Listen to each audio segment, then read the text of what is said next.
हमें तो तुमसे बड़ी सहानुभूति है मित्र कि उस दुष्ट मंडली में भी तुम कैसे अपने धर्म और अपनी नीति की रक्षा कर सके। रावण ने तुम्हारे मुकुट को ठोकर मारकर दूर फेंक दिया है। उसके बदले हम आपको राजमुकुट पहनाएंगे।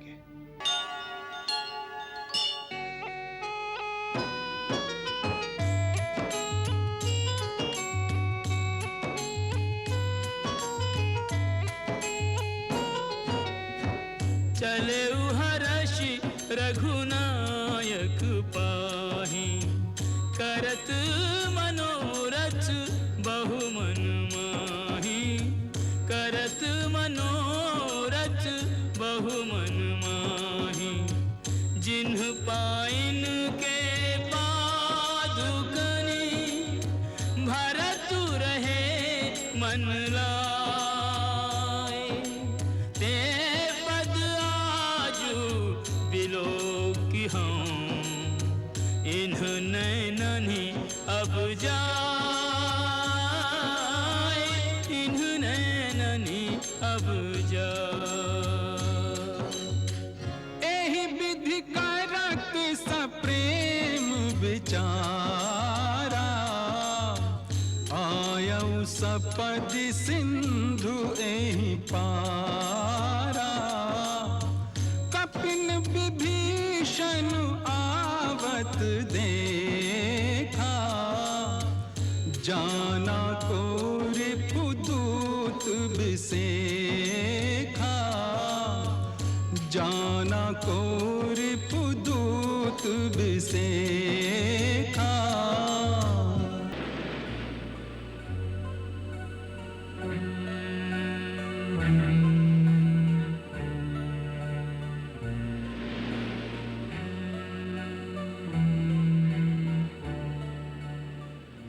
इस प्रकार रहस्यमय ढंग से आने वाले तुम लोग कौन हो? कहां से आए हो? किस विचार से आए हो? सावधान, सब सच सच बताना। मैं जो भी कहूंगा सत्य कहूंगा, क्योंकि असत्य भाषण मेरा स्वभाव नहीं है। यदि मेरा अनुमान ठीक है तो आप किष्किंधा नरेश वानरराज सुग्रीव लगते हैं। तुम्हारा अनुमान ठीक है, अब अपना परिचय दो। हे कपिराज, मेरा प्रणाम स्वीकार करें। मैं लंकापति महाराज रावण का छोटा भाई हूं। मेरा नाम विभीषण है। जब से वो देवी सीता को पंचवटी से हर कर लाए हैं, हमारे बीच मतभेद बढ़ता ही गया है। मेरे बार बार ये कहने पर कि देवी सीता को सम्मान सहित लौटा दीजिए, उन्होंने मुझे बहुत सी कठोर बातें कहकर मेरा अपमान भी किया। इसी से मैं अपना घर बार छोड़कर श्री राम की शरण में आया हूं। भगवान राम शरणागत वत्सल हैं। आप जाकर उन्हें निवेदन कीजिए कि विभीषण उनसे शरण मांगने आया है। अच्छी बात है, हम श्री राम तक आपका संदेश पहुंचा देते हैं, परंतु तब तक आप वहीं रहिए। हमारी छावनी में आने की चेष्टा मत करिए। इन पांचों का ध्यान रखो, हमारे आने तक इन्हें नीचे मत उतरने देना। जो आज्ञा महाराज।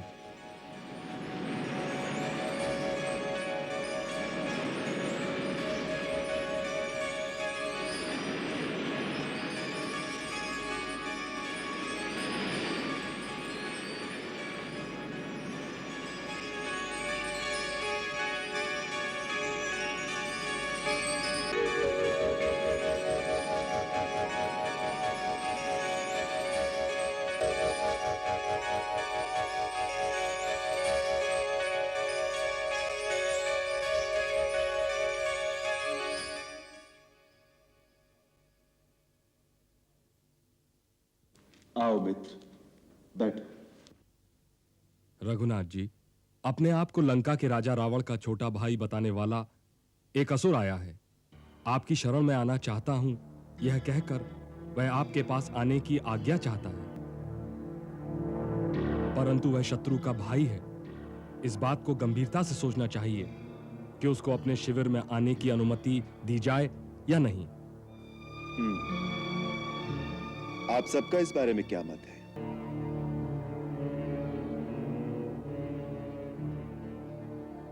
संभव है वो रावण का कोई गुप्तचर हो। भाई हो या गुप्तचर हो, है तो हमारा शत्रु ही। इन मायावी राक्षसों का क्या भरोसा। शरण की बात कहकर हमारे दल में घुसकर अंदर ही अंदर हमारा अनिष्ट करें, हमारा विश्वास जीतकर हम लोगों पर ही प्रहार करें। भगवान, हमें उसकी बातों में ना आकर उसे तुरंत बंदी बना लेना चाहिए। वानर राज, जिसके हृदय में कपट हो वो इस प्रकार खुल्लम खुल्ला सामने नहीं आता। उससे उसका परिचय पूछना चाहिए। वो कौन है, क्या नाम है उसका? विभीषण नाम बताया है उसने अपना। विभीषण? क्या विभीषण नाम बताया उसने? हनुमंत, तुम ऐसे कह रहे हो जैसे विभीषण अपना स्वजन हितैषी हो। वो हो नहीं सकता। आखिर वो रावण का भाई है, एक राक्षस है, सो मनमाना रूप धारण कर सकता है। राक्षस जाति का है, इसीलिए वो दुष्ट या दुर्जन हो, ये मान लेना अन्याय है। कोई भी प्राणी जाति से अच्छा या बुरा नहीं होता, वो तो अपने कर्मों से अच्छा और बुरा होता है। राक्षसों में भी राजा बलि जैसे धर्मात्मा और दानी, प्रहलाद जैसे हरिभक्त हुए हैं जामवंत जी। उसी प्रकार विभीषण भी आपका परम भक्त है प्रभु। बल्कि सीता माता ने तो मुझे यह भी बताया था कि विभीषण अपनी बेटी के हाथ चोरी छुपे कभी कभी उन्हें भोजन भी भेजता रहता है। हो सकता है उस समय उसकी पुत्री ने सहानुभूति के कारण ऐसा किया हो, परंतु आज स्थिति दूसरी है। लंका में सब जानते होंगे कि इस समय श्री राम की सेना समुद्र के उस पार पहुंच गई है। इस समय विभीषण का अपने भाई के बैरी के पास आने का न तो उचित समय है और न उचित स्थान। जो संकट में अपने सहोदर भाई को छोड़ दे, उस पर तनिक सोच समझकर विश्वास करना चाहिए भैया। लक्ष्मण, लक्ष्मण और भरत जैसे भाई इस संसार में तो क्या, तीनों लोगों में दुर्लभ है। अतः उनके मापदंड से सबको मापना उचित नहीं है। वानर राज, आप सबके विचार मैं एकाग्रचित्त होकर सुन रहा था। अब आप सब मेरे विचार भी सुने, उसके पश्चात अपना निर्णय दें।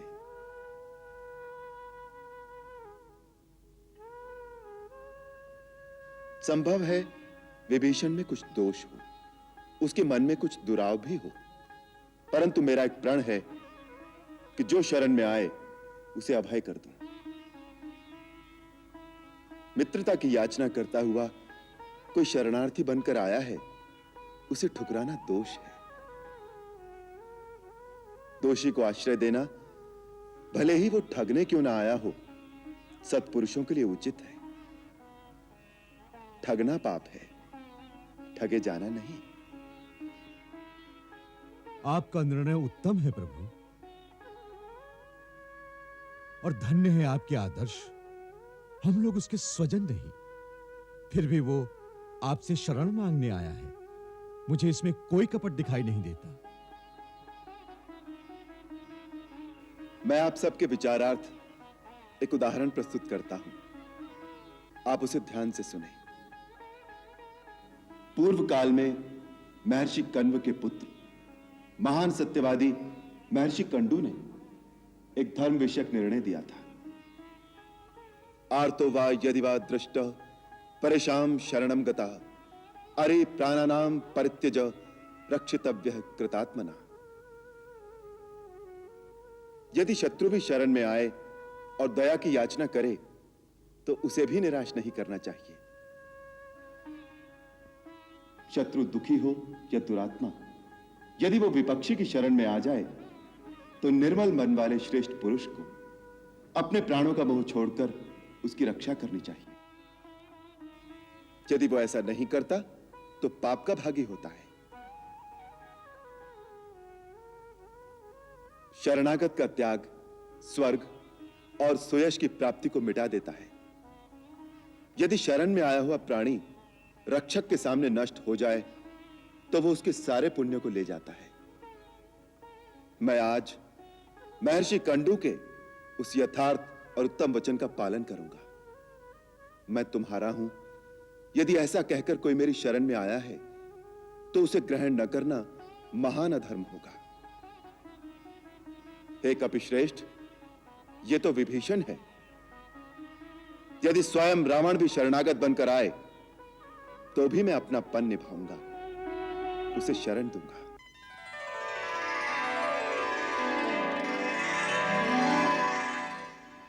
युवराज अंगद, उसे आदर के साथ हमारे पास ले आओ। जो आज्ञा प्रभु।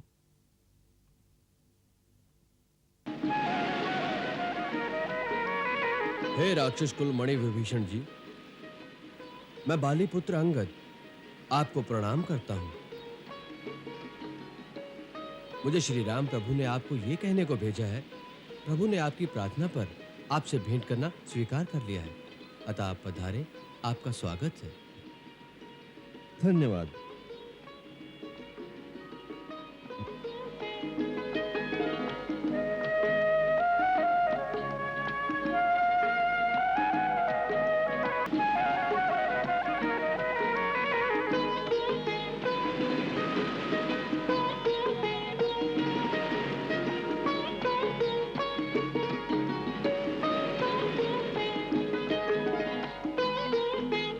जय श्री राम। जय श्री राम। पधारिए, श्री राम प्रभु आपकी प्रतीक्षा कर रहे हैं। धन्यवाद।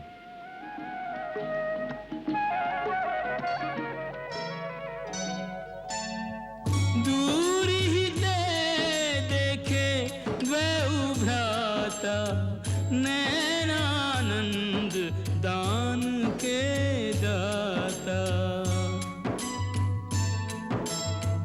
बहुरी राम छवि धाम बिलो की, रहे उठटुकी एक टक पल रोकी, एक टक पल रोकी।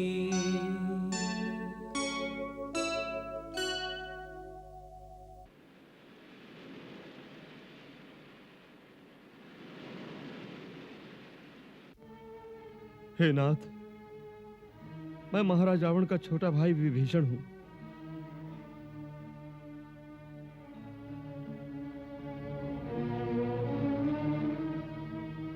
हे देवताओं के रक्षक, मुझ में सारे अवगुण हैं। मेरा जन्म राक्षस कुल में हुआ है। मेरा शरीर तामसी वृत्ति का है, जिसके कारण स्वभाव से ही मुझे पापों से लगाव रहा है। ये सब होते हुए मैं आपके दर्शनों का भी पात्र नहीं हूं। फिर भी आपकी यशगाथा सुनकर आपसे मिलने आया हूं। प्रभु, आप शरणागत भयहारी हैं। जिसे आपकी शरण मिल जाए उसे जन्म और मृत्यु के भय से मुक्ति मिल जाती है। प्रभु, मुझे महाराज रावण ने अपमानित करके लंका से निकाल दिया है। मैंने उन्हें अधर्म और अनीति से बचाने के लिए इस बात पर जोर दिया था कि देवी सीता को सम्मान के साथ आपके पास पहुंचा दिया जाए और लंका तथा लंका की निर्दोष प्रजा को युद्ध के संहार से बचाया जाए। परंतु वो किसी प्रकार नहीं माने। मैंने अपना मुकुट तक उनके चरणों में रख दिया। उन्होंने उसे भी ठोकर मारकर दूर फेंक दिया।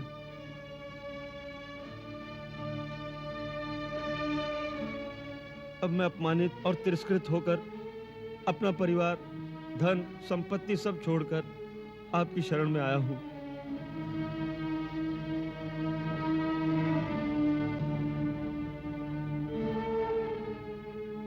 प्रभु, आप शरणागत वत्सल हैं। मेरे अवगुण चित्त न धरो प्रभु। मेरी रक्षा करो प्रभु, मेरी रक्षा करो।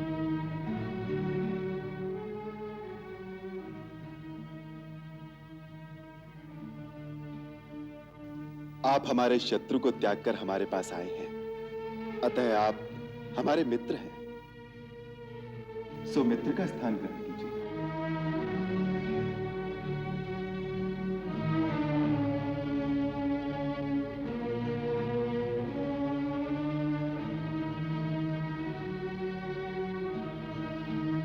स्वामी, मैं तो एक सेवक बनने आया था। आपने मुझे मित्र का स्थान दे दिया। मैं इसका पात्र नहीं था। यह आपकी विनम्रता है और यही आपकी महानता भी है लंकेश। लंकेश?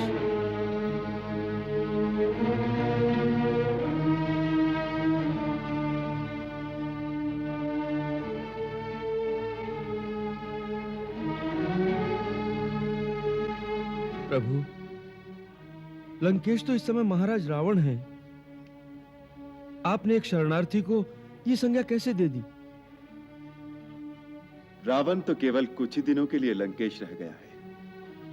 उसके पाप कर्म उसकी सारी शक्तियों को क्षीण करके उसकी मृत्यु को बहुत समीप ले आए हैं। तत्पश्चात लंका का राज सिंहासन आपको ही संभालना पड़ेगा।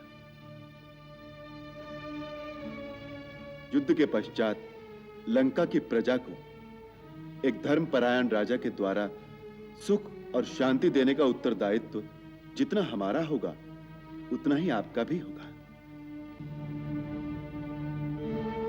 आपकी प्रजा का हित आपसे अधिक और किसके मन में होगा? हे प्रभु, आप सचमुच त्रिकालदर्शी हैं। यही बात आज मेरी पूजनीय माता ने मुझसे कही थी, जो मेरे पूज्य पिताश्री महर्षि विश्रवा हिमालय जाते हुए उन्हें कह गए थे कि महाराज रावण के पश्चात मुझे प्रजा की सेवा का कार्य संभालना पड़ेगा।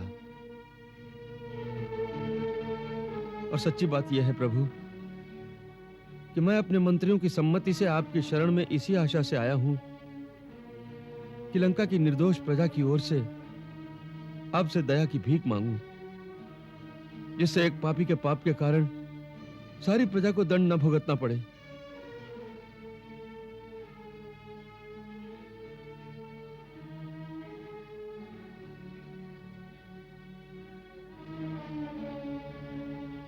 मित्र, हम तुम्हारी प्रजा वत्सलता की सराहना करते हैं। हम तुम्हें वचन देते हैं कि हमारी सेना का कोई भी सैनिक लंका के किसी निर्दोष नागरिक को क्षति नहीं पहुंचाएगा, बल्कि मेरी सेना तुम्हारी प्रजा की रक्षा करेगी।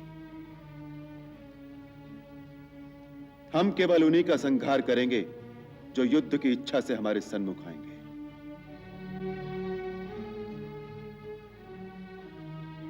मैं लंका निवासियों की ओर से कोटि कोटि धन्यवाद करता हूं। आपने अपने सेवक के साथ उन सब को निर्भय कर दिया। आपसे बड़ा दानी कौन हो सकता है? प्रभु, यही अनुकंपा बनाए रखिएगा।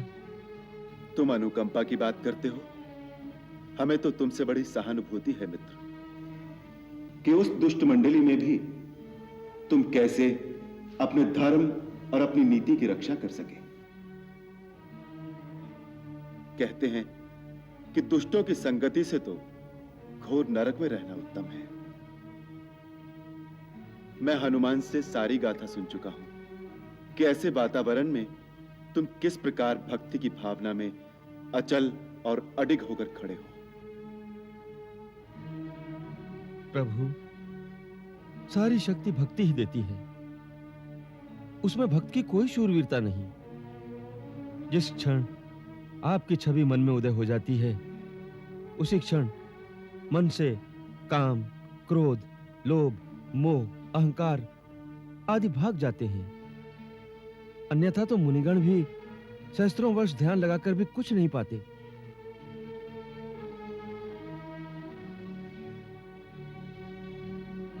यही परम सत्य है, जो संसार का माया मोह, भाई बंधु, मित्र, परिवार, छल कपट सब कुछ छोड़कर केवल एक प्रभु की ही शरण में जाता है। जिसका कोई आसरा नहीं होता, उसे भगवान स्वयं आश्रय देते हैं। मित्र, तुम हमारी शरण में आश्रय मांगने आए हो। हमने तुम्हें लंकेश कहा है, हमारे बाण की भांति हमारा वचन भी अमोघ है, जो झूठा नहीं हो सकता।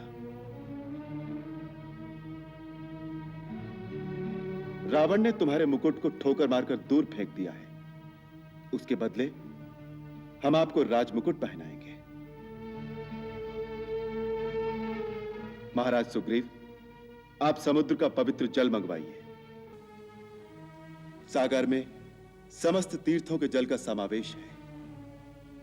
अपनी सेना के सामने उसी पवित्र जल से हम लंका के भावी नरेश महाराज विभीषण का राज्याभिषेक करेंगे। लक्ष्मण, छावनी के मध्य में उचित प्रबंध किया जाए। जी भैया।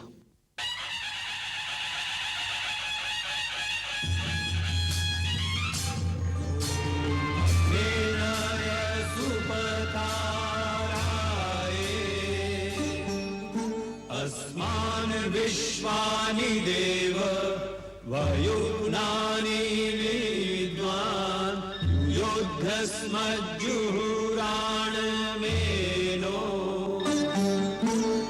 भूयिष्ठान्ते नमः उक्तिं विधेम। ॐ स्वस्ति न इन्द्रो वृधश्रवाः स्वस्ति न पूषा विश्ववेदाः स्वस्ति नस्तारक्षो अरिष्टनेमि स्वस्ति नो बृहस्पतिर्दधातु। ॐ द्यौः शान्तिरन्तरिक्षगुं शान्तिः पृथिवी शान्तिरापः शान्तिरोषधयः शान्तिः वनस्पतयः शान्तिर्विश्वे देवाः शान्तिर्ब्रह्म शान्ति सर्वज्ञं शान्ति शान्ति।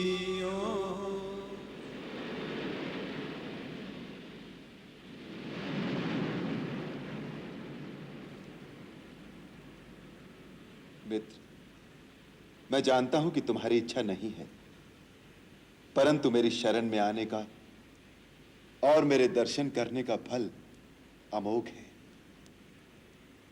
अतः मैं सागर के पवित्र जल से, जिसमें समस्त नदियों और समस्त तीर्थों के जल का समावेश है, तुम्हारा अभिषेक करता हूं। जो संपत्ति शिव रावण ही दीन दिए 10 माथ सोई संपदा विभीषण ही सकुच दीन्हि रघुनाथ। लंकापति महाराज विभीषण, लंका का राज्य आपके लिए कल्याणकारी हो। लंका नरेश महाराज विभीषण की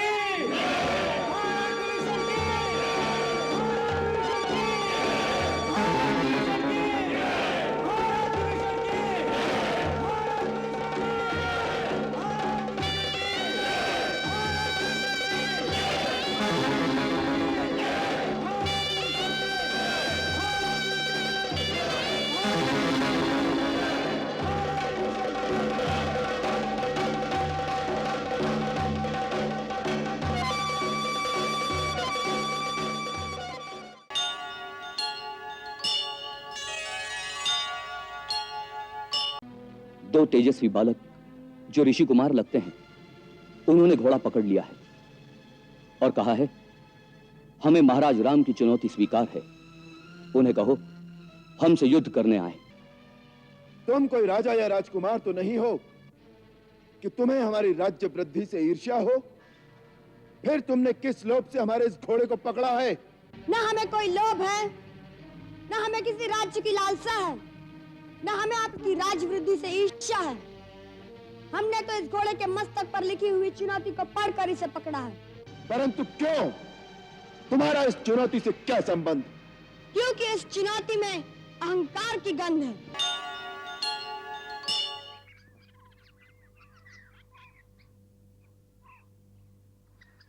महाराज की जय हो। आज रात यहीं छावनी डाल दी है। प्रातः यदि शीघ्र प्रस्थान किया जाए तो सायंकाल तक अयोध्या पहुंच सकते हैं। अयोध्या? आपने अयोध्या का नाम लेकर जैसे कानों में अमृत रस घोल दिया है। कितनी मोहनी है इस नाम में। जी चाहता है पंख लगाकर अभी वहां पहुंच जाऊं। वाल्मीकि आश्रम यहां निकट ही है। अब तो अयोध्या पहुंच ही गए ये समझिए। आप थोड़ा विश्राम करें और मैं देखता हूं कि यज्ञ का घोड़ा कहां विचर रहा है और सैनिक उसके साथ पहरे पर हैं या नहीं।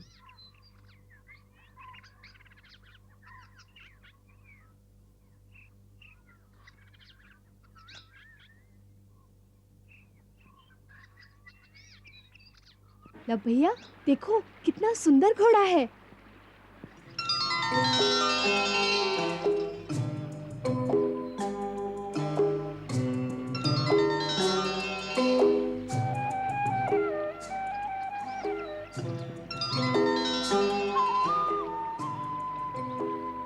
यह तो विचित्र घोड़ा है। देखे तो इधर कैसे आ गया। चलो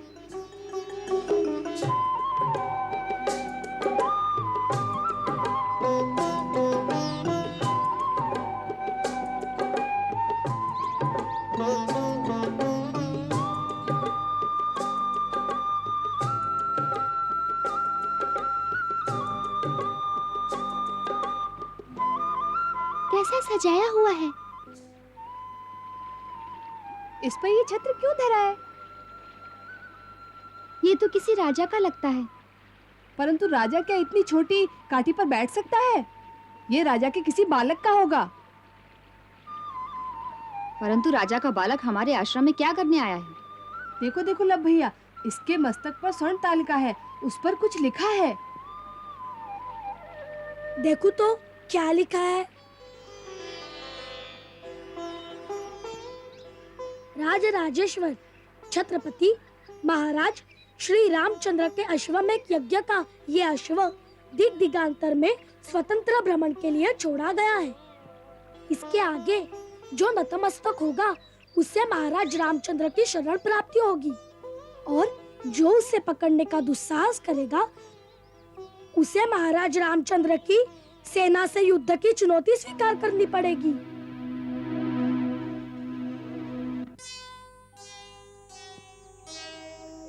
ओहो, युद्ध की चुनौती है। तब तो हमें इसे स्वीकार करनी ही पड़ेगी। हम इसे पकड़ते हैं। क्या करते हो लव? महाराज राम के युद्ध की चुनौती स्वीकार कर रहा हूँ। परंतु भैया इससे हमें क्या लाभ? लाभ और हानि की बात सोचकर क्षत्रिय कभी युद्ध में नहीं जाता। गुरुदेव कहते हैं जो सच्चा क्षत्रिय है उसे तो हर युद्ध की चुनौती स्वीकार करनी ही पड़ती है। यही क्षात्र धर्म है। सो भैया हम तो क्षत्रिय पुत्र हैं और ये घोड़ा भी अपने मस्तक पर युद्ध की ललकार लेकर फिर रहा है। हम इसे स्वीकार करते हैं। और वैसे भी ये तो बहुत ही अच्छा अवसर आ गया है हाथ में। कुश भैया को महाराज राम से कुछ प्रश्न पूछने थे। जब महाराज राम युद्ध के लिए आएंगे तो कुश भैया उन्हें प्रश्न भी पूछ लेंगे। महाराज रामचंद्र स्वयं तो नहीं आएंगे, उनकी सेना आएगी और हमारी चटनी बना देगी। लव भैया इसे छोड़ दो, हमें अपने प्राण नहीं गंवाने। अरे लव के होते हुए कौन तुम्हारी चटनी बना सकता है? डरो मत, आने दो जिसे भी आना है। चलो हम इस घोड़े को आश्रम में ले जाकर बांध देते हैं। चलो।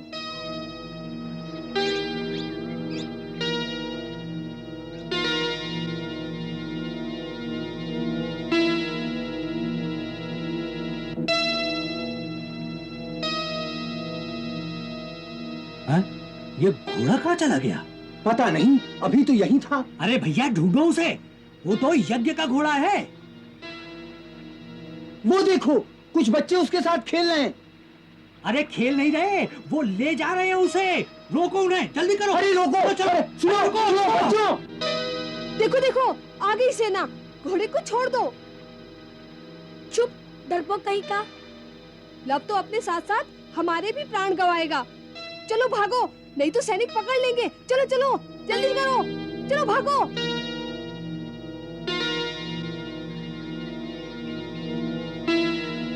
पकड़ो इन्हें, जल्दी करो। ए बालक, छोड़ दो ये घोड़ा। कहाँ ले जा रहे हो इसे? अपने घर। मैंने इसे पकड़ा है। ये खेलने का खिलौना नहीं है बालक, ये महाराज की यज्ञाश्व है। इसे पकड़ने का अर्थ तुम नहीं जानते। हाँ जानता हूँ, तभी तो पकड़ा है। जाकर अपने महाराज राम से कहो कि मैंने उनकी युद्ध की चुनौती स्वीकार कर ली है। यदि इच्छा हो तो आ जाए युद्ध करने के लिए। हमने तो बालक समझकर तुम्हें दंड नहीं दिया, परंतु तुम दुष्ट बालक हो। लाओ घोड़ा हमें दो, इधर लाओ।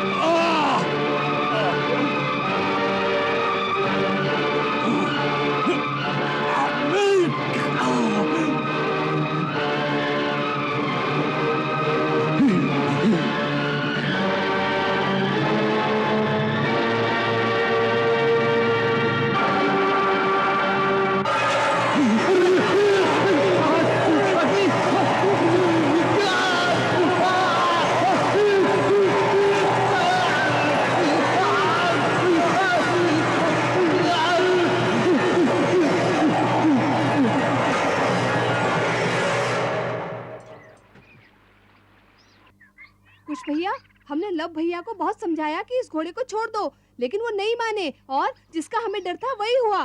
सैनिक ने आकर उसे घेर लिया। फिर क्या हुआ? फिर हमें नहीं मालूम, हम तो डर के मारे भाग आए।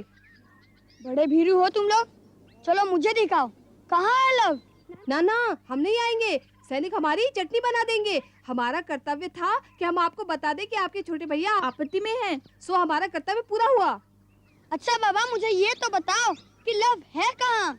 आश्रम के पीछे वाले घने वन के उस ओर जो बड़ा मैदान है ना, वहाँ पर है, सैनिकों में घिरा हुआ। यदि अब तक वहाँ होगा तो ना। लव तो अब तक वही होगा, वह सैनिक वहाँ नहीं होंगे। तुम लोग लव को नहीं जानते। अच्छा मैं जा रहा हूँ। देखो गुरुदेव आश्रम में तो है नहीं, आश्रम वाले वृथा ही चिंता करेंगे, इसलिए आश्रम में किसी को भी बताना नहीं। यदि तुम मारे जाओ या पकड़े जाओ तब भी नहीं बताना। भैया अपने इस छोटे से मस्तिष्क को इतने दूर तक सोचने के कष्ट मत दो। गुरुदेव का आशीर्वाद एक कवच की भांति हमारी रक्षा करता है, इसलिए ऐसी स्थिति तो कभी नहीं आएगी। अच्छा मैं जा रहा हूँ।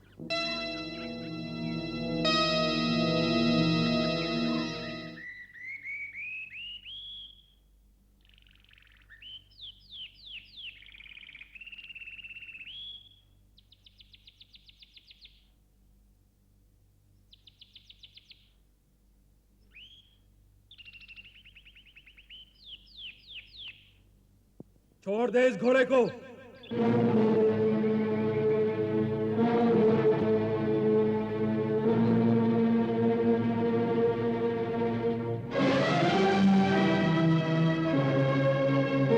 मैं फिर कहता हूं बालक, अपनी माता को निपुति मत बना। छोड़ दे हमारे अश्व को। मैं वृथा तुम्हारी हत्या नहीं करना चाहता। और मैं भी तुमसे कह रहा हूँ, मैं वृथा तुमसे लड़ना नहीं चाहता। भेज दो अपने महाराज रामचंद्र को, उन्हीं से मुझे युद्ध करना है। और मेरे बड़े भैया को उनसे बहुत से प्रश्न भी पूछने हैं। मूर्ख बालक, बंद कर ये अनर्गल बातें।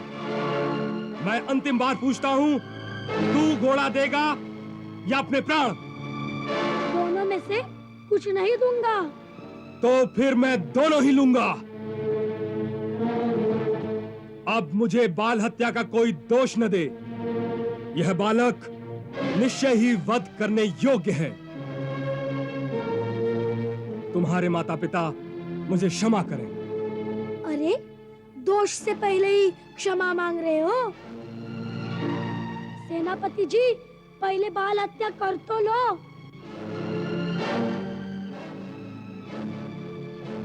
तुमने मुझे विवश कर दिया है भ्रष्ट बालक। ये ले।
भैया, लव, भैया।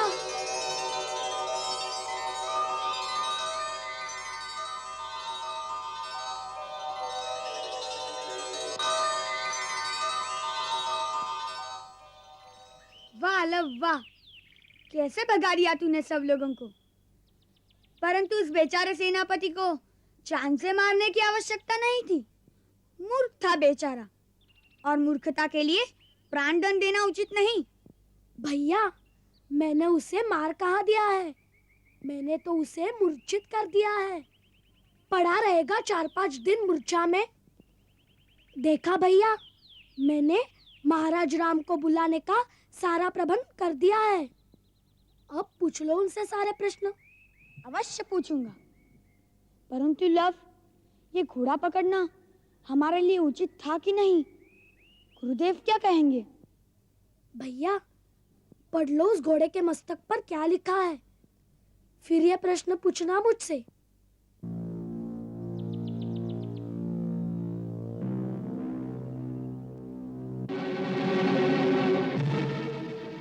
क्या कह रहे हो? सेनापति कालजीत घायल हो गए? जी महाराज।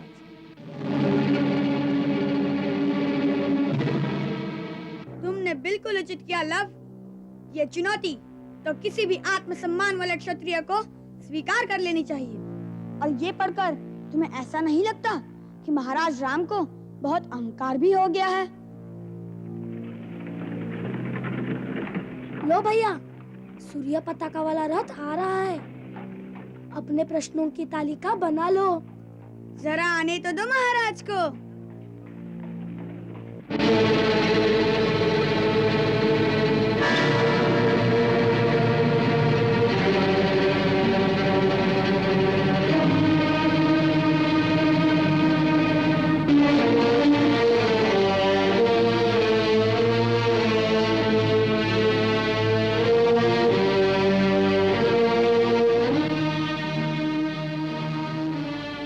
मैंने सुना था कि एक ही बालक है, तुम तो 2 हो। चिंता न करें, आपसे एक ही लड़ेगा। आप ये बताने की कृपा करें कि क्या आप अयोध्या नरेश महाराज राम हैं? नहीं।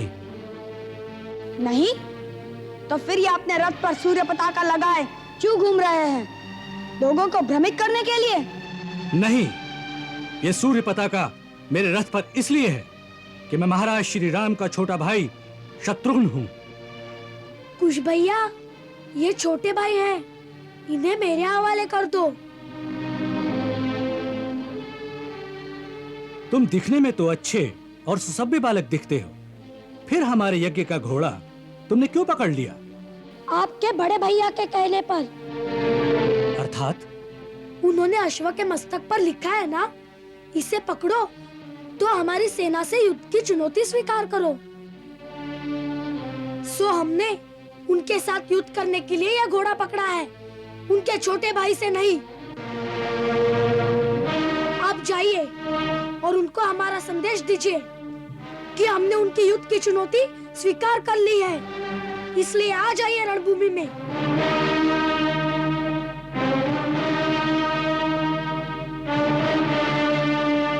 देखो, ये बालपने की बातें अच्छी नहीं होती।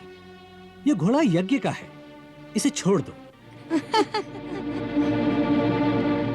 तुम्हारी अवस्था को देखकर मुझे दया आती है।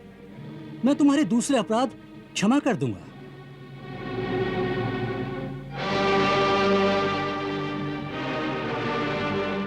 महाराज के छोटे भैया जी, कृपा करके आप इतनी उदारता ना दिखाए, क्योंकि हम इस घोड़े को तो छोड़ने वाले नहीं। इसे यहाँ से केवल महाराज राम ही ले जा सकेंगे, वह भी हमें हराकर या फिर यह चुनौती वापस लेकर। उनसे कह देना कि सारे संसार में वे एक ही क्षत्रिय नहीं है, और भी क्षत्रिय है जो अपने आत्मसम्मान पर अपने प्राण भी निछावर कर सकते हैं। स्वयं आकर देख ले। ये क्या अनर्गल बातें हैं?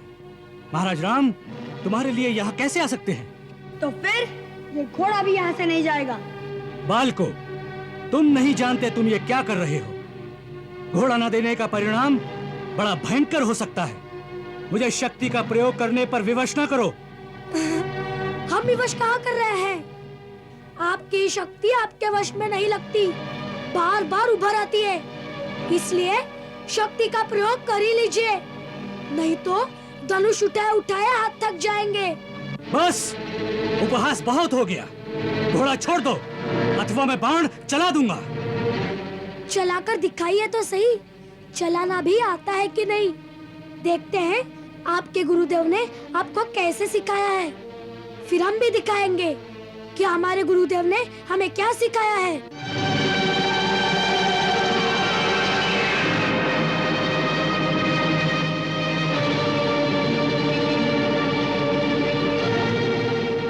अंतिम बार पूछता हूँ, घोड़ा छोड़ते हो?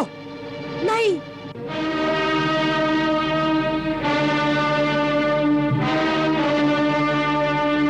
तो मैं विवश हूँ। मेरा कर्तव्य है घोड़े को छुड़ाना।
क्या 2 बालकों ने? जी महाराज, दूत का कहना है 2 तेजस्वी बालक जो ऋषि कुमार लगते हैं, उन्होंने घोड़ा पकड़ लिया है और कहा है हमें महाराज राम की चुनौती स्वीकार है। उन्हें कहो हमसे युद्ध करने आए। सेनापति के मूर्छित होने के बाद शत्रुघ्न स्वयं युद्ध करने गए तो बुरी तरह घायल हो गए। बड़े आश्चर्य की बात है। ऐसे 2 बालक कौन हो सकते हैं जो शत्रुघ्न जैसे धनुर्धारी को हरा दें?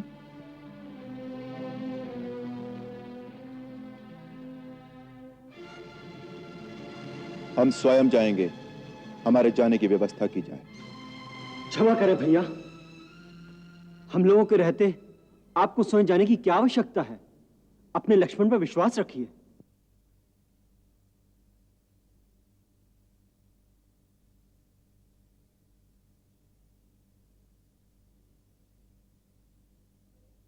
ठीक है भरत। जी महाराज। लक्ष्मण के साथ जाने वाली सेना में अच्छे अच्छे योद्धा भेजे जाएं। महाराज, 2 बालकों से युद्ध करने के लिए लक्ष्मण सेना लेकर जाएगा? आप अपने दास का अपमान न करें। नहीं लक्ष्मण, हमारा यह विचार कदापि नहीं था। हम सोच रहे थे कि वो दोनों बालक साधारण नहीं हो सकते। अवश्य ही कोई मायावी छद्मवेश में ये कौतुक कर रहा है। यह बात है तो स्वयं काल भी उन दोनों बालकों का रूप धारण करके आ गया तो मेरे हाथों नहीं बचेगा। मुझे प्रस्थान की आज्ञा दीजिए।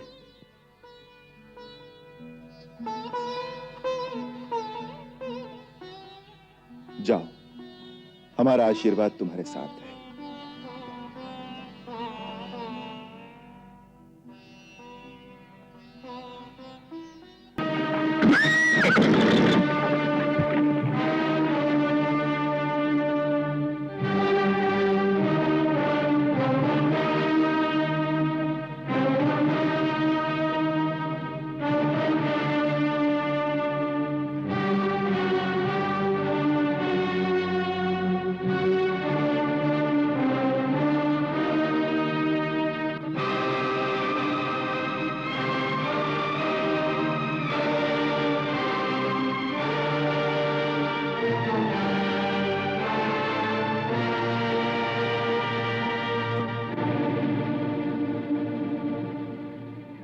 घोड़े को जिन 2 मुनि कुमारों ने पकड़ा है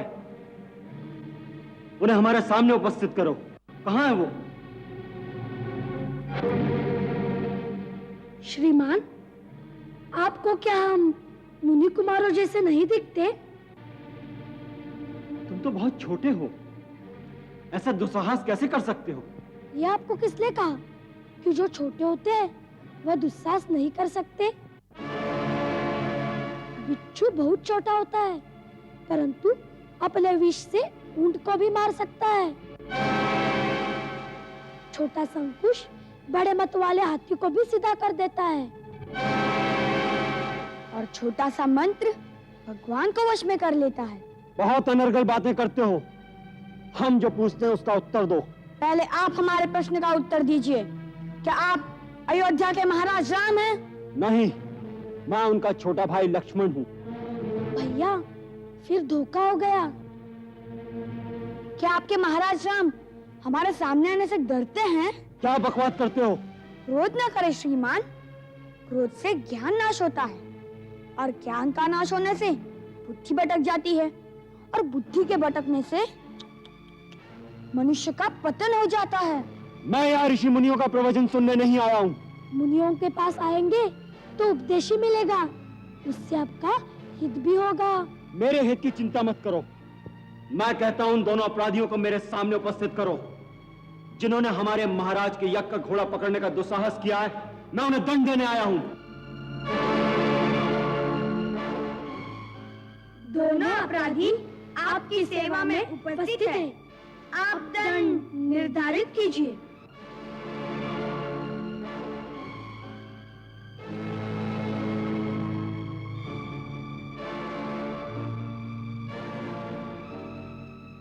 तुम दोनों? नहीं नहीं, तुम हो ही नहीं सकते। ऐसे कोमल छोटे छोटे हाथ और ये छोटे छोटे धनुष, तुम वो हो ही नहीं सकते।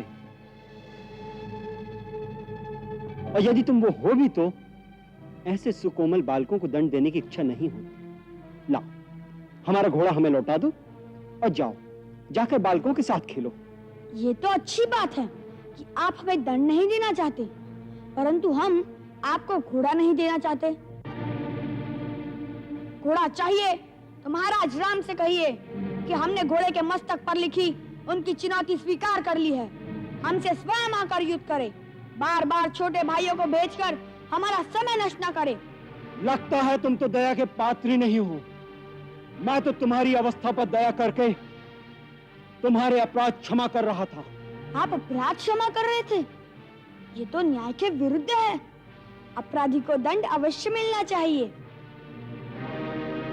आपकी अयोध्या में तो निर्दोषों को भी दंड देने की रीति है। अयोध्या में किसी निर्दोष को दंड नहीं दिया जाता। अच्छा, तो महारानी सीता का क्या दोष था जिन्हें इतना महान दंड दिया गया? तब आपके हृदय में क्या कोई दया नहीं थी? फिर आज कहां से आ गई ये दया?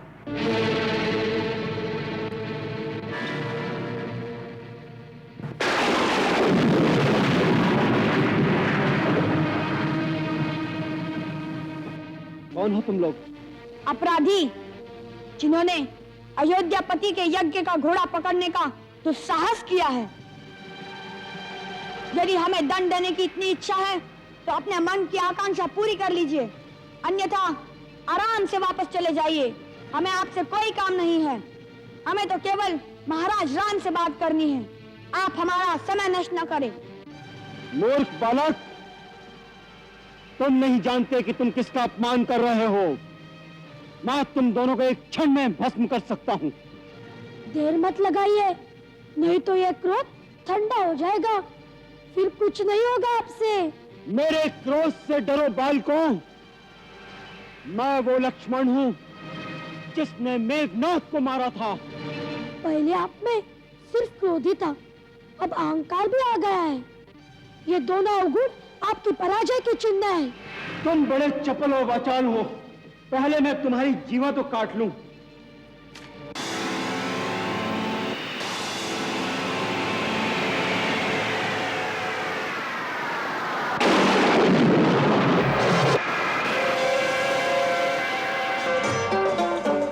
छिड़ा संग्राम, छिड़ा संग्राम, अतुलित बलशाली लक्ष्मण बलवीर है। लव कुश के तरकश में अक्षुण तीर है। लक्ष्मण लव कुश रघुकुल की संतान है, पर अपने संबंधों से अनजान है। तीर न देखे रिश्ते नाते, करते अपना काम। छिड़ा संग्राम, छिड़ा संग्राम, छिड़ा संग्राम, छिड़ा संग्राम।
क्या लक्ष्मण भी घायल हो गए?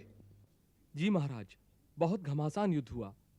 दोनों ओर से दिव्य अस्त्र चलाए गए, परंतु एक शक्ति लगने से कुमार लक्ष्मण बुरी तरह घायल हो गए।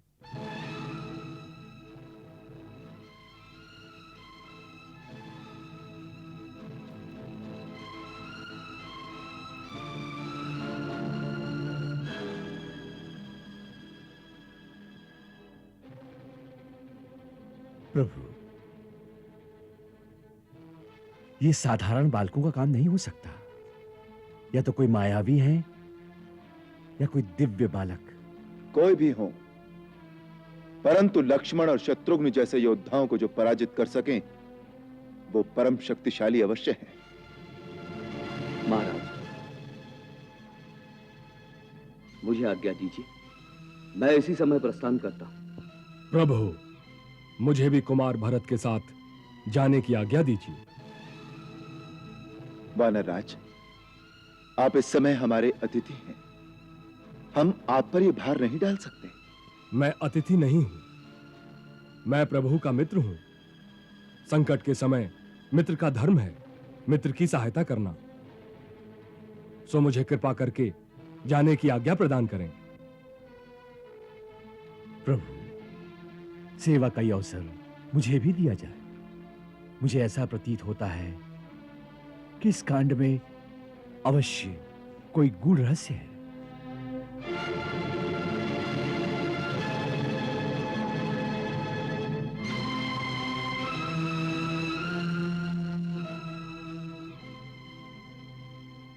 अच्छी बात है, आप तीनों जाइए।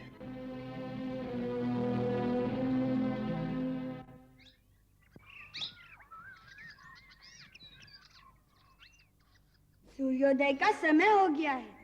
मुझे माता जी के लिए कमल पुष्प लाने जाना है। तो जाओ भैया, चिंता न करो, मैं इधर रहूंगा। यदि महाराज राम आ गए तो मैं तुम्हारे लिए उनको रोक रखूंगा। जब तक तुम नहीं आते मैं उनसे युद्ध करता रहूंगा। अच्छा, मगर हारना नहीं। भैया, गुरुदेव ने कहा था ना कि अब हम संसार में किसी से हार नहीं सकते। जब गुरुदेव का आशीर्वाद साथ में है तो मैं कैसे हारूंगा। अच्छी बात है, कदापि मैं तो किसी के आने से पहले ही आ जाऊंगा।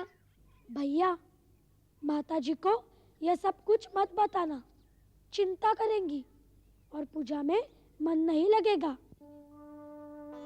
यदि पूजा में मन नहीं लगेगा तो हमारे पिताजी के दर्शन होने में और विलंब हो जाएगा। ठीक कहा तुमने। अच्छा, मैं चलता हूँ।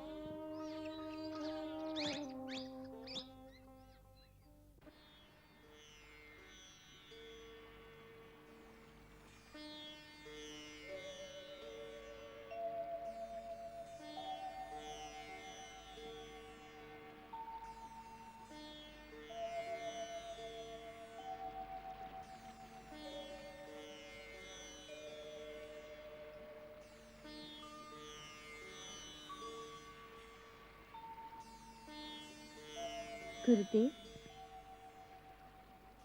आप किस बात पे मुस्कुरा रहे हैं? पुत्री, मायापति की लीला देख रहा था।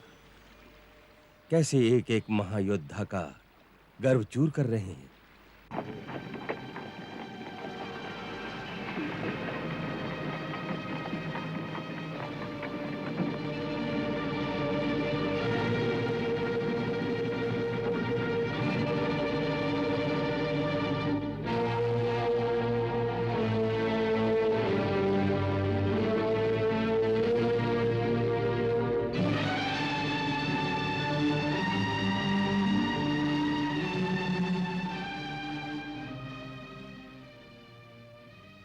सुंदर बालक, तुमने यज्ञ का घोड़ा पकड़ा है? जी हाँ।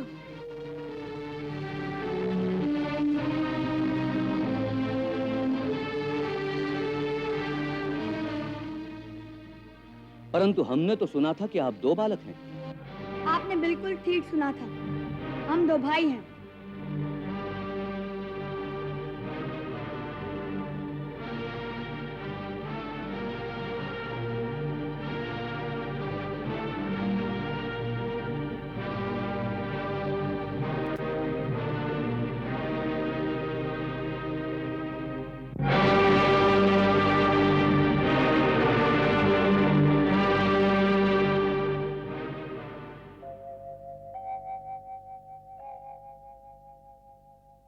हनुमत चकित प्रसन्न चित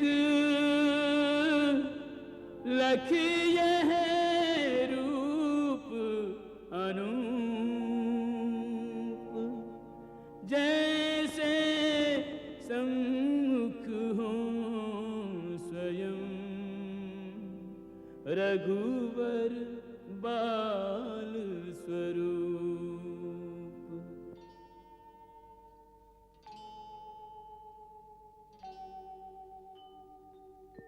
यदि मैं श्री राम का अनन्य सेवक हूं, यदि मेरी भक्ति एक शिशु की भांति निर्मल है, तो मुझे इन दोनों के माता पिता के दर्शन हो।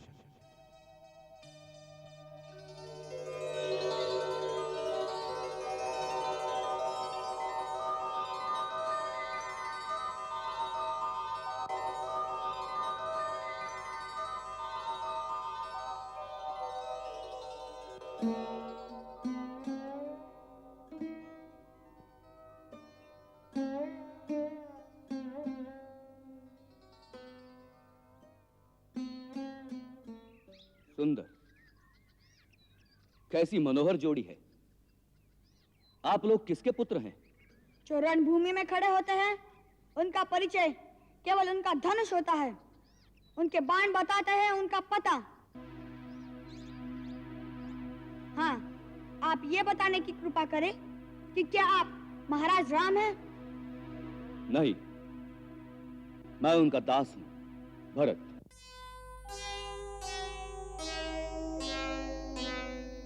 ये है महाराज सुग्रीव और ये है वीर हनुमान।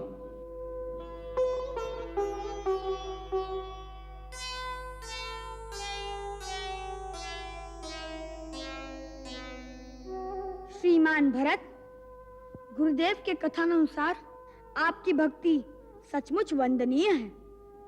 हम उसके लिए आपको प्रणाम करते हैं।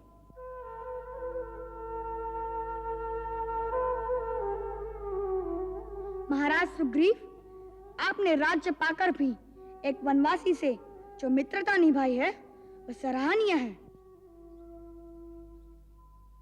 और हे परमवीर हनुमान, आपने भक्ति की चरम सीमा को सार्थक कर दिया है। उसके लिए हम आपको कोटि कोटि प्रणाम करना चाहते हैं। परंतु इस समय आप समर भूमि में प्रतिद्वंदी के रूप में हमसे युद्ध करने आए हैं, इसलिए हम आप तीनों से युद्ध करने पर विवश हैं। हमें क्षमा करना।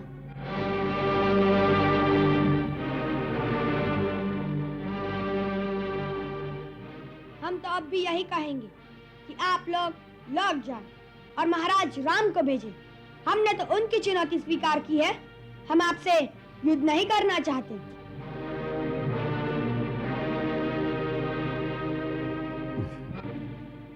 हम भी आपसे युद्ध करना नहीं चाहते। बहुत अच्छी बात है, आप जाइए, हम आपको कुछ नहीं करेंगे। परंतु हम श्री राम प्रभु के दास हैं, उन्हीं की आज्ञा से यज्ञ का घोड़ा लेने आए हैं। अतः घोड़ा लिए बिना तो जा नहीं सकते। हम तो कहते हैं घोड़े के संग आपको भी साथ ले चलें। बंदी बनाकर? नहीं, यदि मेरे स्वामी का काम हो जाए तो मैं आपको भी अपना स्वामी बनाकर ले जा सकता हूं। हनुमान जी, आप वीर तो हैं ही, अब पता चला चतुर भी बहुत है। ऐसी मधुर मधुर बातों के मोह जाल में फंसाकर आप हमें अपने राजा के पास ले जाकर अपनी सफलता का प्रमाण भी देना चाहते हैं और हमें बंदी बनाकर दंड भी दिलाना चाहते हैं। हम इन बातों के जाल में आने वाले नहीं। भैया, सीधा सीधा कहो ना कि हमने महाराज राम की चुनौती पढ़ के घोड़ा पकड़ा है। उन्हें कहो कि स्वयं आए, हमसे युद्ध करके या तो घोड़ा ले जाए या हार मानकर चुनौती वापस ले ले।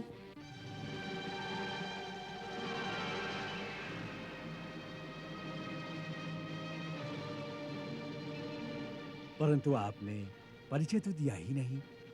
वहां जाकर क्या कहेंगे कि उन्हें किसने बुलाया है? माता पिता का नाम क्या है? रहते कहाँ हैं? हनुमान जी, यहाँ कोई हमारी शादी विवाह की बात तो चल नहीं रही जो हम अपने कुल और गोत्र का बखान करें। यहाँ युद्ध की बातें हैं। यहाँ प्रश्न भी बाण ही करेंगे और उत्तर भी बाण ही देंगे।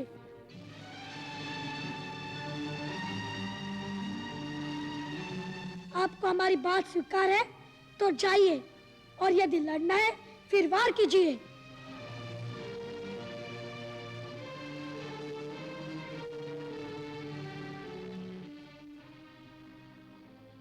आप अपनी बालहट से क्यों हमें विवश करते हैं धनुष उठाने पर? आपकी सुकुमार अवस्था देखकर हमारा मन नहीं करता बाण चलाने को। जहाँ अस्त्र न उठ सके वहाँ पराजय स्वीकार कर लेना ही उत्तम है। पराजय? पराजय का शब्द रघुकुल की गाथा में नहीं आता, मूढ़ बालक। और शत्रुघ्न और लक्ष्मण जी रघुकुल के ही है ना, जो पराजित होकर कई शिविर में मूर्छित पड़े होंगे। उसी रघुकुल का अहंकार है आपको।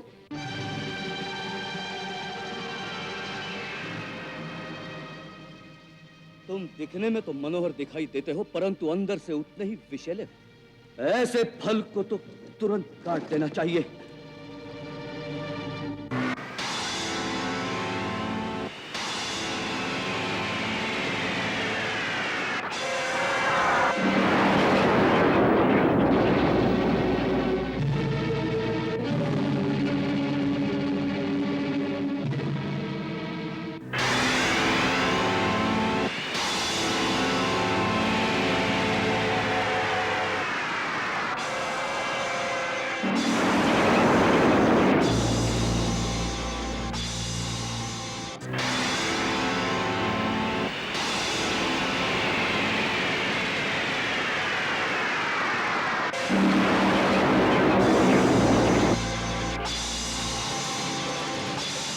शत्रुघ्न से टकरा के सौमित्र को चकरा के लव कुश भरत के साथ अब संग्राम करते हैं। बाणों की वर्षा युद्ध में अविराम करते हैं। बाणों की वर्षा युद्ध में अविराम करते हैं।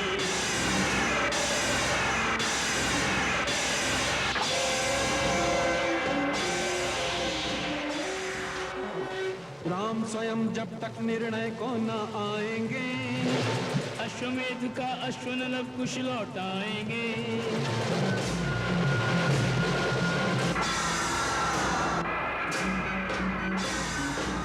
हार गया जो भी इनसे लड़ा, सीता के जायों में है साहस बड़ा। सीता के जायों में है साहस बड़ा। लिखी चुनौती पढ़ के बैठे हैं ये भी अड़के, क्षत्रिय सुलभ कौशल भरा हर काम करते हैं। बाणों की वर्षा युद्ध में अविराम करते हैं। बाणों की वर्षा युद्ध में अविराम करते हैं।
लो भैया, मैं भोजन ले आया।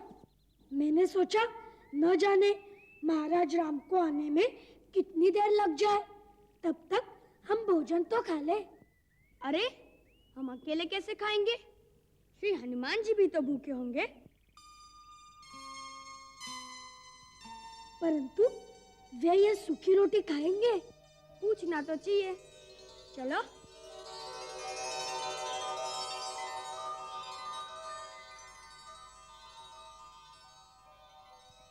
हे महावीर हनुमान, आप तो महाराज सुग्रीव के महामंत्री हैं।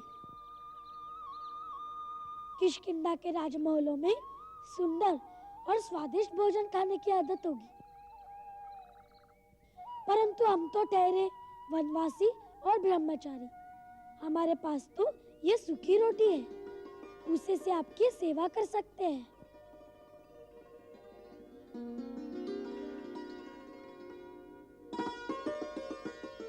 भाई, सेवक के लिए तो स्वामी की दी हुई रूखी सूखी रोटी भी अमृत समान है। परंतु आप सेवक और हम स्वामी कैसे हो गए? देखो, जो युद्ध में हार जाए उसे तो दूसरे का सेवक ही बनना पड़ता है। नहीं भैया, हमें तो किसी भी सेवक की आवश्यकता नहीं। हमारे गुरुदेव ने रामायण में लिखा है कि आप श्री राम के अनन्य सेवक हैं, तो आप उनके ही सेवक रहिए। ओहो,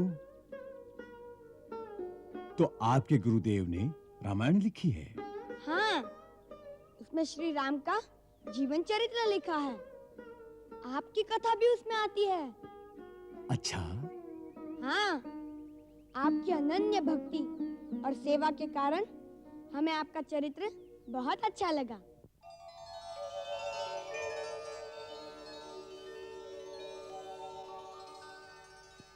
मुझे भी आप दोनों बहुत अच्छे लगते हैं। लगता है जैसे आप भी रामायण के ही कोई पात्र हो, जैसे श्री राम के ही कोई अपने हो। हनुमान जी, ये मंत्रियों वाली राजनीति युद्ध भूमि में ना चलाइए। लीजिए, भोजन कीजिए। परंतु भैया, ये खाएंगे कैसे? इन्हें तो हमें खिलाना पड़ेगा। मैं अपने हाथ से इन्हें खिलाता हूँ। नहीं नहीं, आपके हाथ से अपनी सेवा कराऊं, ये नहीं हो सकता।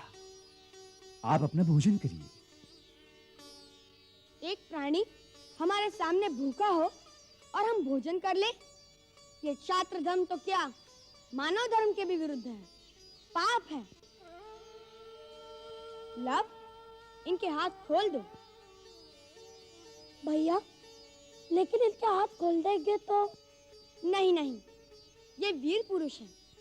हाथ खोलने पर भी ये उसका अनुचित लाभ नहीं उठाएंगे।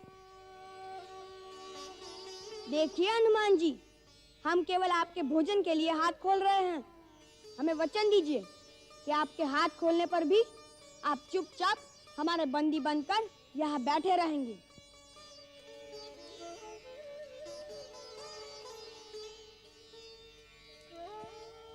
हे क्षत्रिय कुमारों, आपने तो अपने गुणों से मुझे सदा के लिए बंदी बना लिया है। मैं आपके माता पिता को प्रणाम करता हूं।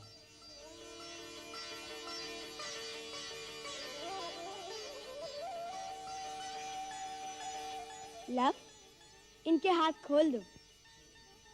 अच्छा भैया।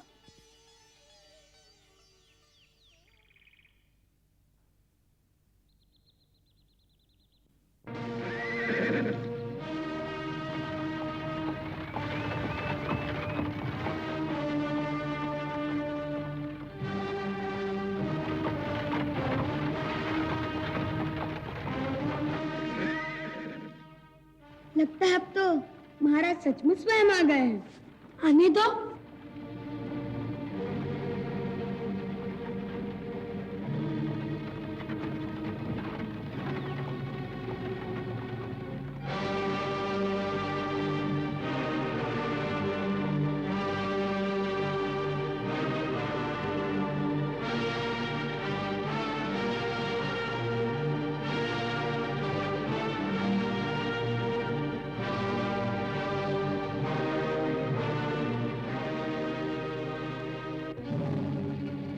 हमारी सेना की ये दशा। वीरभद्र, विश्वास नहीं होता कि केवल 2 छोटे मुनि कुमारों ने अयोध्या की चतुरंगिनी सेना का यह हाल कर दिया है। परंतु ये सत्य है महाराज। बड़े अचरज की बात है। यह कोई साधारण मानव नहीं कर सकता। महाराज, मुझे तो वो साधारण भी नहीं लगते और मानव भी नहीं लगते। मुझे तो वो 2 छोटे छोटे देवता लगते हैं जिन्हें देखकर प्रणाम करने को मन होता है। अवश्य कुछ ऐसा ही हो सकता है, अन्यथा लक्ष्मण, भरत, हनुमान और सुग्रीव जैसे वीर इस प्रकार धराशायी न हो जाते। ये सारी बातें सुनकर हम भी उनके दर्शनों को लालायित हो रहे हैं।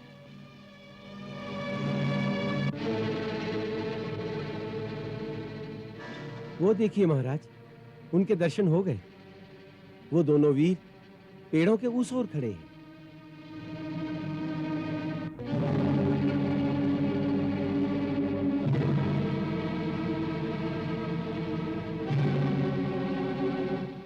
भैया तैयार रहो, कहीं महाराज राम अचानक पीछे से आक्रमण न कर दे। इतनी देर तक सामने क्यों नहीं आए? नहीं लव, मेरे विचार में वो ऐसा कभी नहीं कर सकते। वो वीर है और वीर पुरुष कभी छुप के वार नहीं करते। धन्य हो, एक सच्चा वीर ही दूसरे वीर का आदर कर सकता है। हनुमान,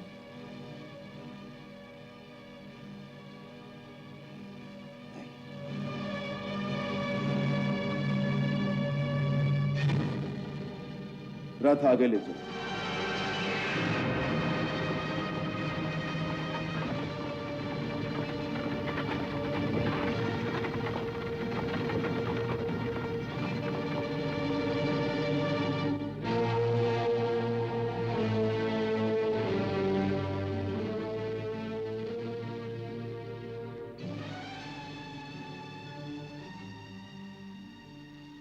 हनुमान, ये क्या? तुम जैसा परमवीर इस प्रकार दुबक कर बैठा है। प्रभु, इस समय मैं अपनी वीरता नहीं दिखा सकता। मैं आपकी कोई सहायता नहीं कर सकता। मैं इनका बंदी हूं।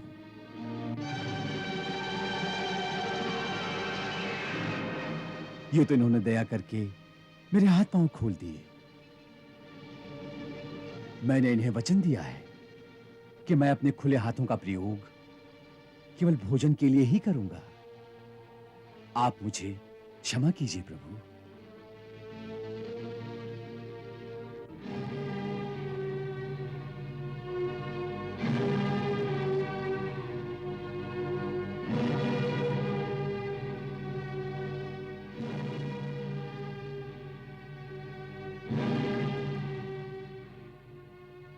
तुम दोनों को देखकर यह विश्वास नहीं होता कि ऐसे कोमल कोमल अंगों वाले 2 सुकुमार बालकों ने अयोध्या की चतुरंगिनी सेना के साथ साथ लक्ष्मण, भरत, शत्रुघ्न और सुग्रीव जैसे योद्धाओं को पछाड़ दिया है।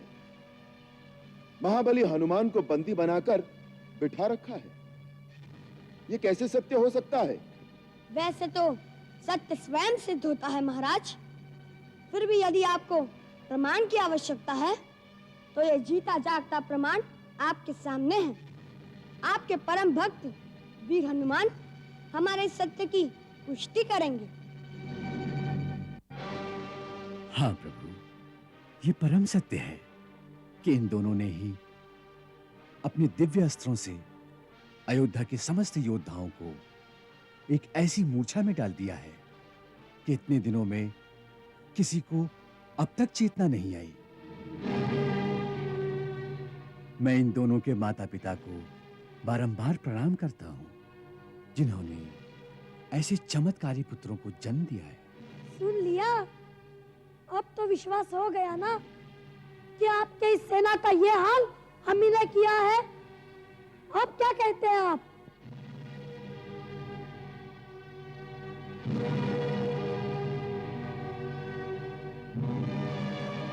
यह अश्वमेध यज्ञ का घोड़ा हमारे राज्य की चतुर्दिश वृद्धि का प्रतीक है। तुम कोई राजा या राजकुमार तो नहीं हो कि तुम्हें हमारी राज्य वृद्धि से ईर्ष्या हो। फिर तुमने किस लोभ से हमारे इस घोड़े को पकड़ा है?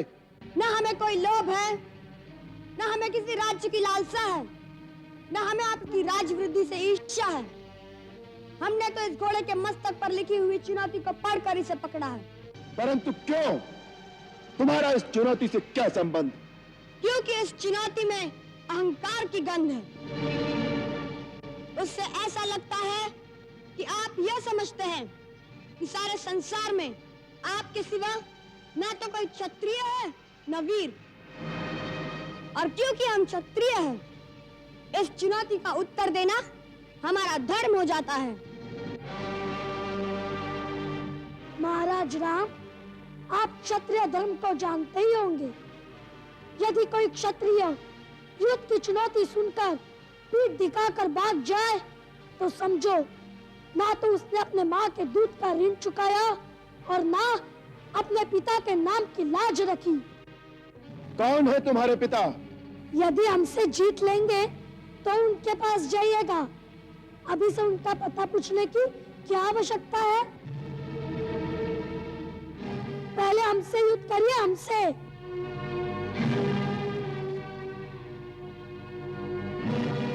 सोच क्या रहे हैं? उठाइए धनुष। तुम्हारे गुरु ने तुम्हें कोई तंत्र विद्या सिखाई है? क्यों? क्योंकि जो कार्य तुमने किया है वो अवश्य दंड देने योग्य है। परंतु तुम्हें देखकर हमारे मन में न तो दंड देने की इच्छा हो रही है और न तुमसे युद्ध करने की। मेरी अवस्था भी यही है। मैं तो यही सोच रहा हूँ कि आप किसी मोहिनी मंत्र का जाप कर रहे हैं।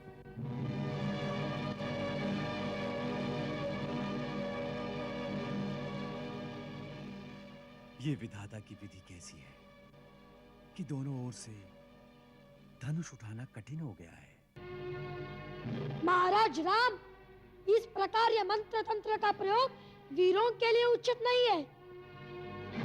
यदि कर सकते हैं तो सच्चे क्षत्रिय की भांति हमें अस्त्र शस्त्र से पराजित करिए, भावना की मोहिनी डालकर नहीं।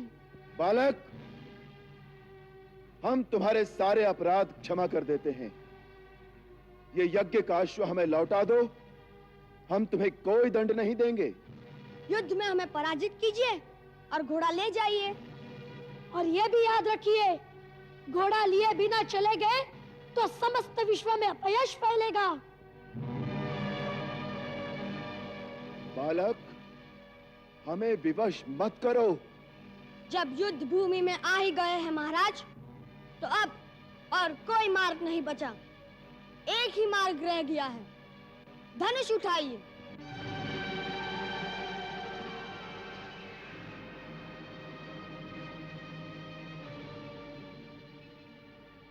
महाराज राम, क्षत्रिय केवल बातें नहीं करते, युद्ध करिए, युद्ध। उठाइए धनुष। महाराज राम, यदि आप क्षत्रिय हैं तो आपको अपने पूर्वजों की आन है कि युद्ध भूमि में सारी मोह ममता त्याग कर एक वीर क्षत्रिय की भांति व्यवहार कीजिए और अपना धनुष उठाइए। बालक, हमें ऐसी शपथ मत दो कि हम विवश हो जाएं। हे राम, ये आप क्या कर रहे हैं?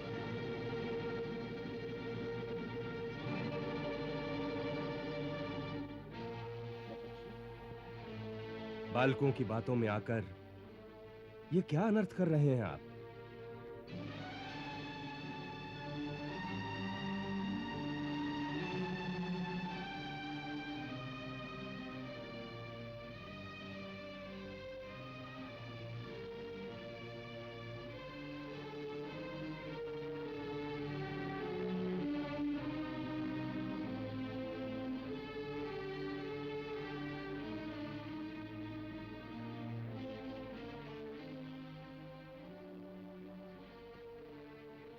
कल्याण मस्तु।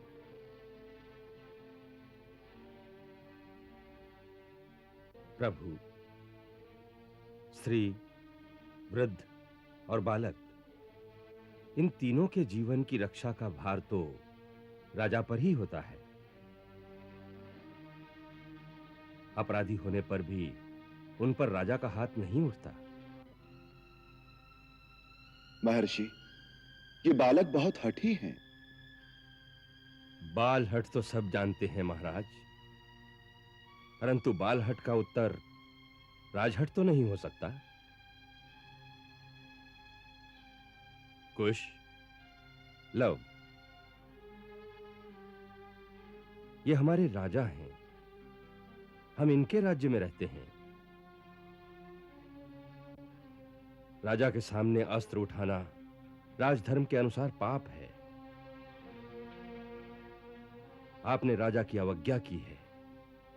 आपने राजा का घोड़ा क्यों पकड़ा? 2 कारणों से गुरुदेव। पहला कारण तो यह चुनौती है जो इस घोड़े के मस्तक पर स्वर्ण अक्षरों में लिखी हुई है। सुनिए क्या लिखा है। राजराजेश्वर छत्रपति महाराज श्री रामचंद्र के अश्वमेध यज्ञ का यह अश्व दिग दिगांतर में स्वतंत्र भ्रमण के लिए छोड़ा गया है। इसके आगे नतमस्तक होने वालों को महाराज राम की शरण प्राप्त होगी, और जो इसे पकड़ने का दुस्साहस करेगा उसे श्री राम की सेना से युद्ध की चुनौती स्वीकार करनी होगी। गुरुदेव, आप ही ने सिखाया था कि सच्चा क्षत्रिय वही है जो युद्ध की ललकार सुनकर भाग न जाए, इसलिए हमने यह चुनौती स्वीकार कर ली।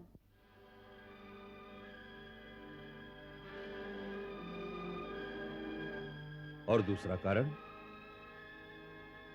कुछ भैया को महाराज राम से कुछ प्रश्न पूछ लेते, सो मैंने सोचा वैसे तो हमारी भेंट महाराज राम से हो नहीं सकती।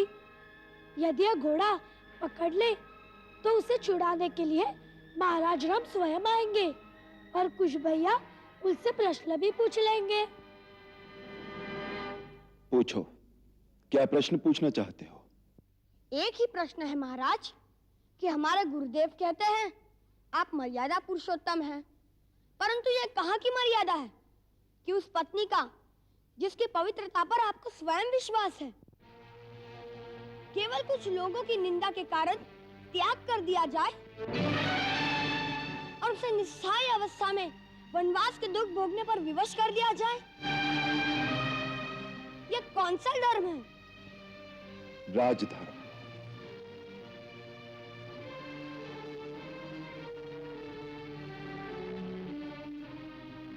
एक साधारण मानव के धर्म और एक राजा के धर्म में इतना ही अंतर है।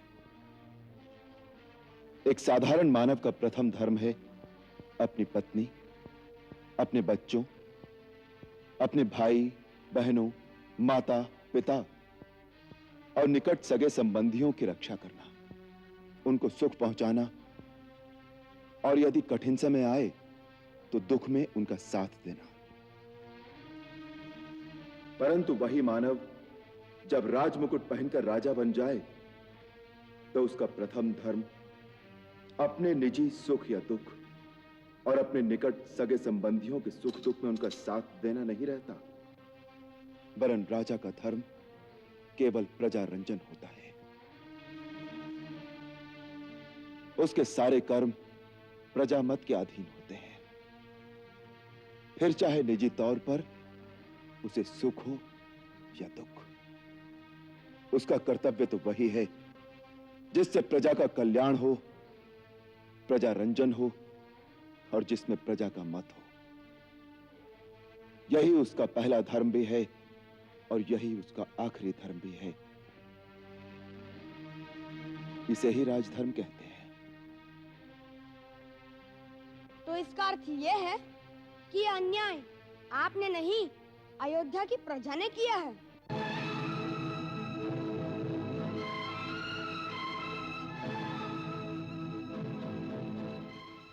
जो अयोध्या की प्रजा ने किया है उसका उत्तर अयोध्या की प्रजा से मांगना चाहिए।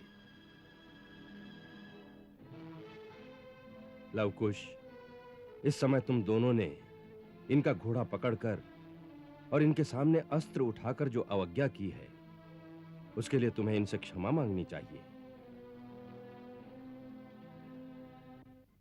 महाराज राम के विरुद्ध तुम्हारा अस्त्र उठाना ऐसे ही धर्म विरुद्ध है जैसे तुमने अपने पिता के ही सामने अस्त्र उठाए हो, क्योंकि राजा प्रजा के लिए पिता समान ही होता है।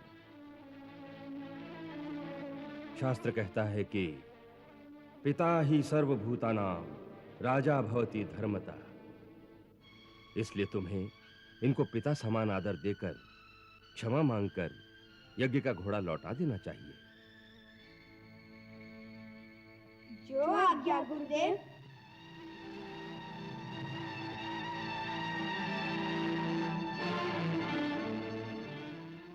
महाराज, हमने क्षत्रियोचित कर्तव्य समझकर भूल से आपकी जो अवज्ञा की है, उसके लिए हम आपसे क्षमा मांगते हैं। यदि आप हमें कोई दंड देना चाहे तो वह भी हमें स्वीकार है।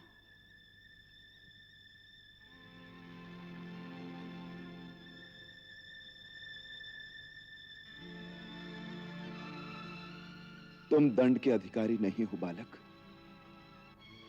तुम्हारे जैसे वीर, गुणी और ज्ञानी बालक जिस राजा के राज्य में हो, उसे उन पर गर्व करना चाहिए और पुरस्कार देना चाहिए।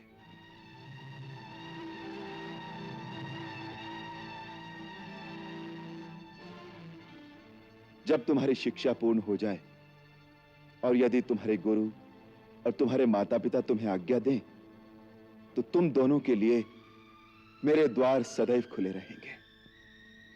उचित समय आने पर ये दोनों आपकी इस उदारता का लाभ अवश्य उठाएंगे। कुश, वत्स, अयोध्या की सेना पर इस पहली विजय से तुमने मेरी विद्या सफल कर दी। अब चैतन्य अस्त्र द्वारा इन सब की मूर्छा भंग कर दो, जिससे महाराज समस्त बंधु बांधुओं सहित जाकर अपना यज्ञ संपूर्ण कर सके। जो आज्ञा गुरुदेव। चलिए महाराज।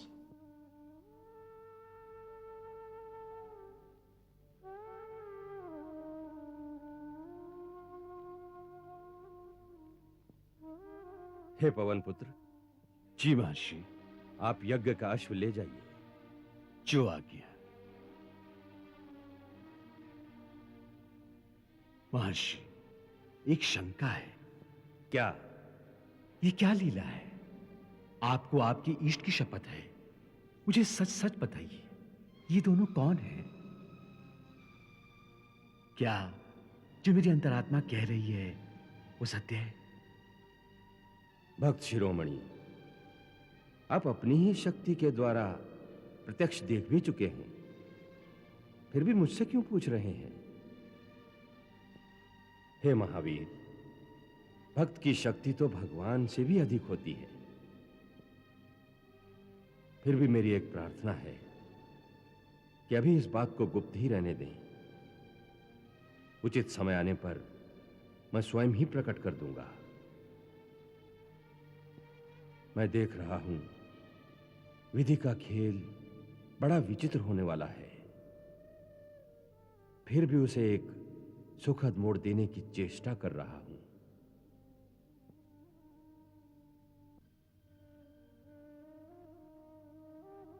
आपके भक्त सफल मनोरथ हों।